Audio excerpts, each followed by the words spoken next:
Olá, aluna. Olá, aluno. Bem-vindo a mais uma aula de física, né? Hoje nós vamos falar sobre as leis de Kepler, ok? Então, vamos começar, né? Falando sobre a sua origem, né? O Tito Browning, que foi o cara né, que introduziu o Kepler aí, né, nesse meio científico. Vamos falar sobre o Kepler de fato, sobre o Johannes Kepler, né?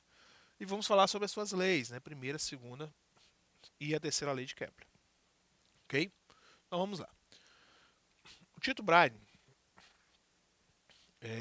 ele vai propor uma nova teoria geocêntrica, né? Que vai consistir no Sol girando em torno da Terra e os demais planetas girando em torno do Sol, né? Isso em órbitas circulares. Então o Tito Browning ele é importante porque ele ganha, né, da coroa um local, né, um laboratório, um centro de estudo numa ilha e ele cria ali nesse centro de estudo justamente para a observação desses fenômenos astronômicos. Então, dentro desse centro, né, ele acaba chamando o Kepler, o Johannes Kepler, que era professor, né, que foi um de seus alunos, um de seus discípulos, para fazer aqui essa análise sobre a sua teoria. Então, ele propõe essa nova teoria geocêntrica. Né? Então, nós temos aí a Terra no centro do universo, o Sol girando em torno da Terra e os demais planetas girando em torno do Sol. Ok? Então, ele faz essa nova teoria. Bom, então o Tito Brade, ele chama o Kepler, né, para trabalhar com ele. E quando o Tito Brade ele falece, ele morre, quem fica tomando de conta do centro vai ser o Kepler, né? Então o Kepler ele era astrônomo, astrólogo e matemático alemão, certo? Considerado figura-chave da revolução científica do século XVII, okay? Justamente por conta da sua teoria, né? E todavia é célebre por ter formulado as três leis fundamentais da mecânica celeste, denominada lei de Kepler, né? Leva o seu nome. Suas obras também forneceram uma das bases teóricas para a gravitação universal de Isaac Newton. Okay? Então o Kepler ele acaba sendo essa figura super importante, né, dentro do meio científico, porque as suas teorias, as suas leis é um pontapé inicial para uma nova visão do comportamento desses astros celestes. Certo? Bem, como eu já disse, o Kepler ele era professor, né, professor de matemática, professor de astronomia, e ele é convidado, ele é chamado para poder trabalhar nesse centro de pesquisa sobre esses fenômenos astronômicos, vamos assim dizer. Tá, ok? Então o Kepler ele vai formular essas leis, né, que nós chamamos de três leis de Kepler, certo? Essas três leis que vão ser referência para esses estudos, né, desses fenômenos astronômicos, ok? Então a primeira lei de Kepler é o que é chamado de lei das órbitas, ok? O Copérnico, na sua teoria heliocêntrica, ele propõe que os planetas, né, e os astros eles girem em torno do Sol em órbitas circulares. Né? Então são circunferências perfeitas para que isso aconteça, né, para que o movimento aconteça. Ok? E Kepler diz que não, que as órbitas elas não são circulares. As órbitas elas são elípticas, não é? Então, a lei das órbitas diz que a trajetória dos planetas ao redor do Sol, ou a trajetória de satélites ao redor de planetas, possui formato elíptico, né, um formato oval. E o corpo que está sendo orbitado ocupa um dos focos da elipse. Ok? Então, a teoria heliocêntrica de Copérnico trata em órbitas circulares, né, órbitas perfeitamente circulares. Ok? Kepler, né, aos seus estudos, modelos matemáticos, né, e observações, ele propõe que essas órbitas elas não sejam circulares, e sim órbitas elípticas, né, em que o astro que está sendo orbitado, por exemplo, o Sol, ele não ocupa o centro, não é? Até porque uma elipse ela não tem um centro, a não ser que seja um caso particular de uma elipse, que é uma circunferência, certo?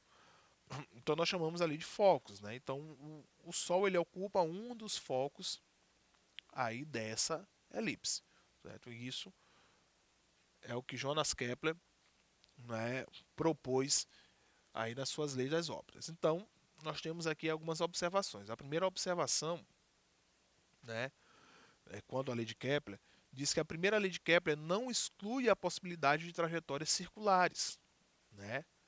Já que a circunferência é um caso particular de uma elipse, ok? Então, por exemplo, nós temos órbitas circulares nos satélites artificiais que giram em torno da Terra, certo? Então, ali são órbitas perfeitamente circulares, ok? Então, eu não tenho órbita elíptica. Então, quer dizer que ele não está obedecendo à primeira lei de Kepler? Não. Ele obedece sim à primeira lei de Kepler, certo? A circunferência é um caso particular de uma elipse, né? Ok? Então nós temos aí o caso desse satélite com órbitas circulares. Mas a Lua, por exemplo, em torno do Sol, é órbita circular? Não. É órbita elíptica, certo? É elipse. Então a Terra ela ocupa aí um dos focos dessa elipse quanto ao movimento circular. Quer dizer, quanto ao movimento né, da Lua em torno da Terra. O movimento da Terra em torno do Sol, ele é circular? Não. Ele é elíptico, certo? Então, hora ele está mais próximo da Terra, hora ele está mais distante, né? Hora o Sol passa, a Terra passa próximo do Sol e hora passa distante, tá ok? Justamente por conta da elipse, o Sol ocupar aí um de seus focos, tá ok? Bom, a segunda observação é a seguinte: no caso da trajetória dos planetas ao redor do Sol, o ponto em que eles estão mais próximos da estrela é chamada de periélio, certo? Periélio. O peri vem de perto, de próximo, certo? O hélio vem de Sol. Então é o ponto que está próximo do Sol, passa mais próximo do Sol. E o ponto de maior afastamento é denominado afélio. Afélio, né? O af, né, vem de longínquo, de longe, não é? E o hélio, né, afélio, o hélio vem de Sol. Então a Terra ela passa próxima do Sol. Quando ela passa ali próxima do Sol, né, o ponto mais próximo, chamada de periélio, ok? Então ela passa ali próximo, na órbita elíptica, né? Então vai ter momentos em que ela vai passar distante. Então quando ela passa distante, nós chamamos de afélio. Então periélio e afélio. Afélio, tá certo? É igual a Terra e Lua. Quando a Lua passa próxima e distante da Terra, né?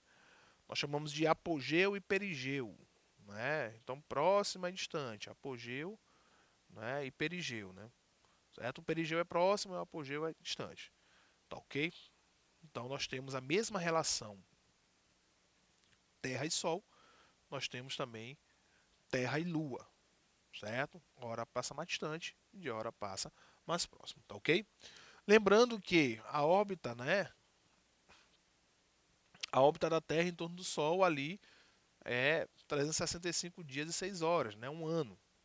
Okay? Então ela demora um ano para poder fazer essa órbita elíptica, certo? Então, essas são as duas observações quanto à primeira lei de Kepler, né? Lei das órbitas. Órbitas elípticas e não circulares. Pode ser circular em alguns casos? Pode ser circular em alguns casos.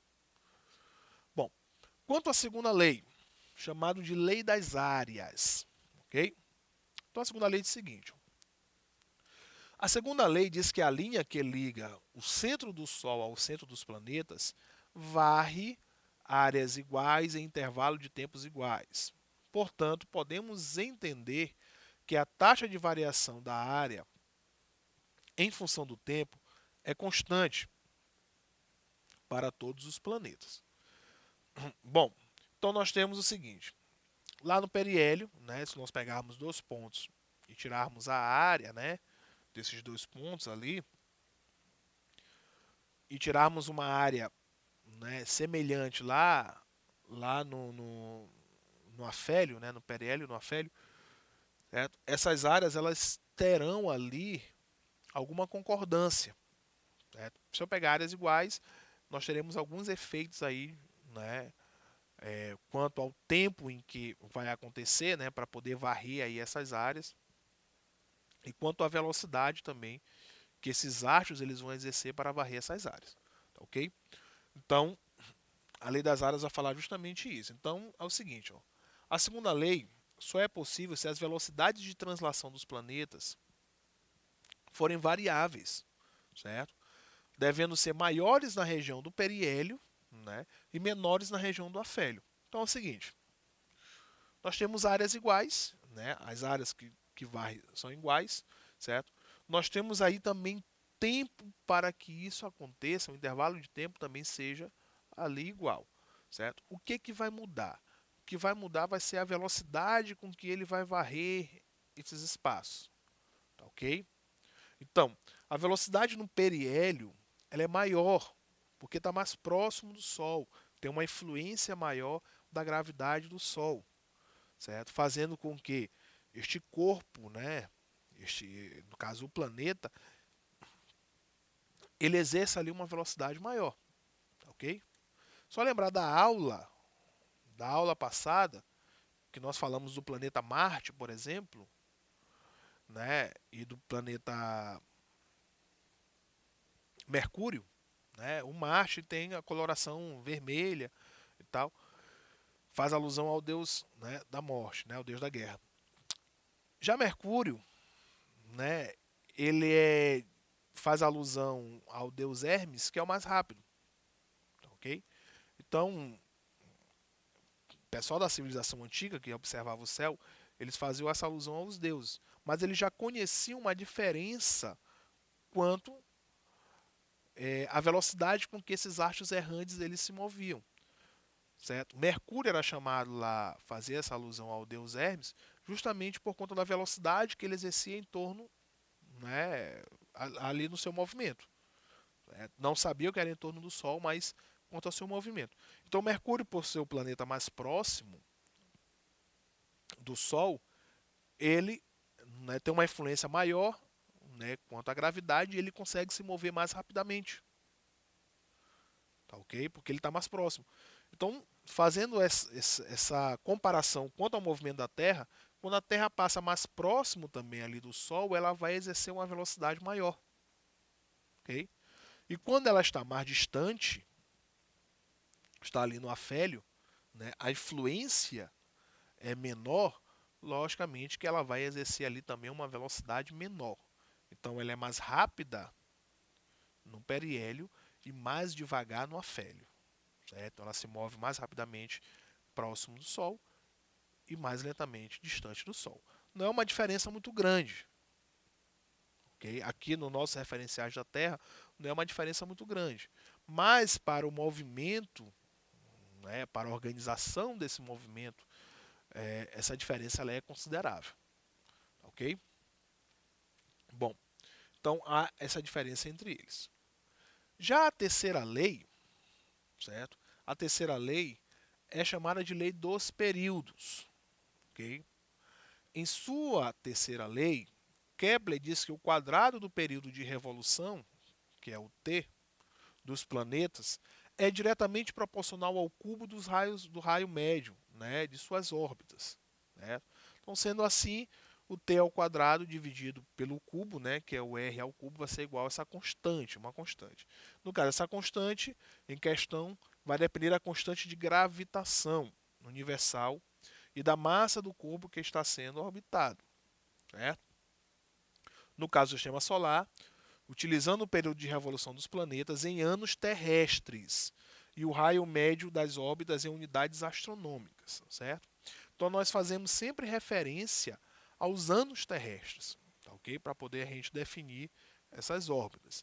Então, fazendo essa relação, né, do quadrado do período de revolução sobre o cubo do raio médio, né, nós vamos ter aí esta relação que é uma relação que depende dessa constante universal e faz alusão àquelas referências que nós temos aqui na Terra, ok? Então, nós temos o seguinte, nós temos aqui um desenho de 3 planetas, né? O planeta 1, que está mais próximo, né, ali do Sol. Nós temos o planeta 2, que está a uma distância maior, e o planeta 3, que também está a uma distância, não é,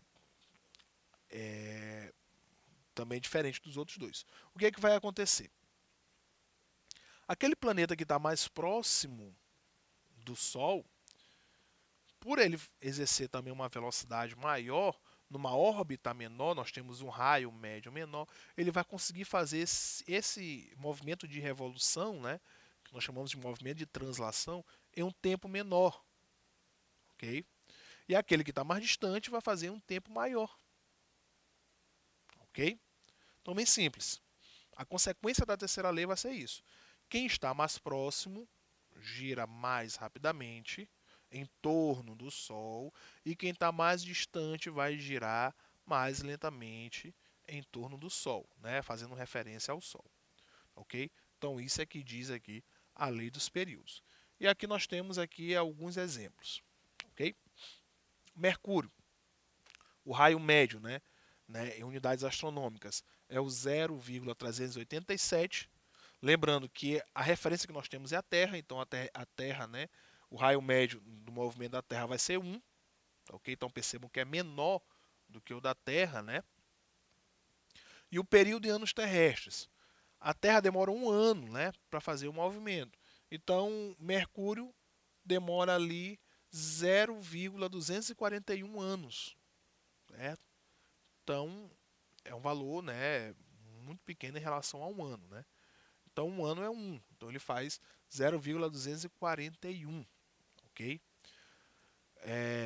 Isso deve dar uns 3 meses, certo? Basicamente, que Mercúrio vai fazer esse movimento. Certo? Vênus, né, o raio médio é 0,723, tá ok?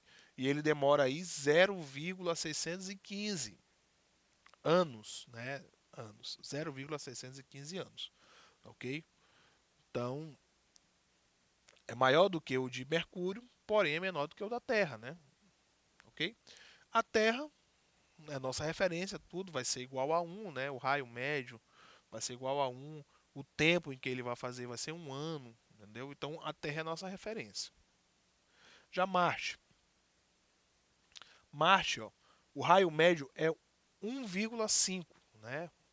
1,524, maior do que o da Terra. Logicamente que o período em ano terrestre, né, para ele dar uma volta, vai ser de 1,881, certo? Então, 1 ano em Marte é maior do que 1 ano na Terra, ok? Então, 1 ano em Marte é maior do que 1 ano na Terra. Olha Júpiter, né? Então, nós falamos dos planetas aí, dos planetas sólidos, né? Os planetas que apresentam características sólidas, né? Que vai Mercúrio, Vênus, Terra e Marte. E vamos falar agora dos planetas, não é, que apresentam os planetas gasosos, que a gente chama, né? Os planetas que apresentam essa característica de gás. Ó, Júpiter. Júpiter tem um raio médio de 5,203, que é 5 vezes maior do que o da Terra. Olha o ano, né, o período, né, o ano para dar uma volta. Ele faz uma volta em torno do Sol em 11,860 anos. Ou seja, 1 ano em Júpiter, 1 ano em Júpiter, né, para dar uma volta completa, demora 11 anos terrestres. Ok? Então demora 11 anos terrestres para Júpiter dar uma volta. Ok? Já Saturno, olha o raio médio. O raio médio de Saturno é 9,539. Ok? E os anos, né? Um ano em Saturno demora 29 anos na Terra. Ou seja, para Saturno dar uma volta, demora 29 anos. Aqui na Terra, né? Urano, O raio médio é 19, né, 19,190, e um ano em Urano, né, para dar uma volta, são 84 anos terrestres. Ok? 84 anos terrestres, Urano dá uma volta. Já Netuno é 30, né? O raio médio. E demora 164 anos para Netuno dar uma volta em torno do Sol. Ok? Então, essa é a nossa referência que nós temos da lei dos períodos. Então, com isso, nós finalizamos a nossa aula de hoje e até a próxima.